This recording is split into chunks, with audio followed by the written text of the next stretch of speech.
ఇంత సన్నని సూదే మీరు జీవితాంతం నడుము నొప్పితో బాధపడేలా చేస్తుంది. మేడం సిజేరియన్ టైంలో నాకు వెన్నుకు మత్తి ఇచ్చారు, దానివల్లే నాకు ఇప్పుడు కూడా నడుము నొప్పి వస్తుందని చాలామంది అంటూ ఉంటారు. ఇదొక మిస్కన్సెప్షన్. ఇంత సన్నని సూదే మీరు జీవితాంతం నడుము నొప్పితో బాధపడేలా చేస్తుంది. మేడం సిజేరియన్ టైంలో నాకు వెన్నుకు మత్తి ఇచ్చారు, దానివల్లే నాకు ఇప్పుడు కూడా నడుము నొప్పి వస్తుందని చాలామంది అంటూ ఉంటారు. ఇదొక మిస్కన్సెప్షన్. మీకేం మేడం డాక్టర్స్ అలాగే చెప్తారు అంటే, నావి 2 సిజేరియన్స్ అండర్ స్పైనల్.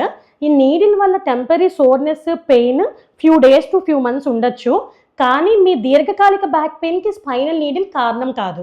ప్రెగ్నెన్సీలో వచ్చే కొన్ని బయోమెకానికల్ చేంజెస్ వల్ల, అంటే ఇప్పుడు వెయిట్ గెయిన్ అవుతారు, బేబీ గ్రో అవడంతో సెంటర్ ఆఫ్ గ్రావిటీ షిఫ్ట్ అవుతుంది, లంబార్ లార్డోసిస్ స్పైన్ కర్వేచర్ వస్తుంది, హార్మోన్స్ వల్ల లిగమెంట్స్ అవి రిలాక్స్ అవుతాయి, ఈ spine instability, pelvic floor instability వస్తుంది, కోర్ మజిల్స్ అవి వీకెన్ అవుతాయి. ఇవి బ్యాక్ మీద ఎక్కువ స్ట్రెయిన్ పడేలా చేస్తాయి.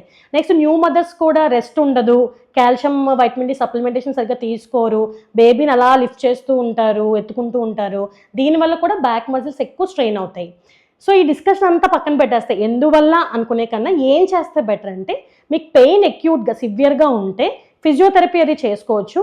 తర్వాత మెల్లగా బ్యాక్ కోర్ స్ట్రెంథనింగ్ ఎక్సర్సైజ్ అవి చేయాలి.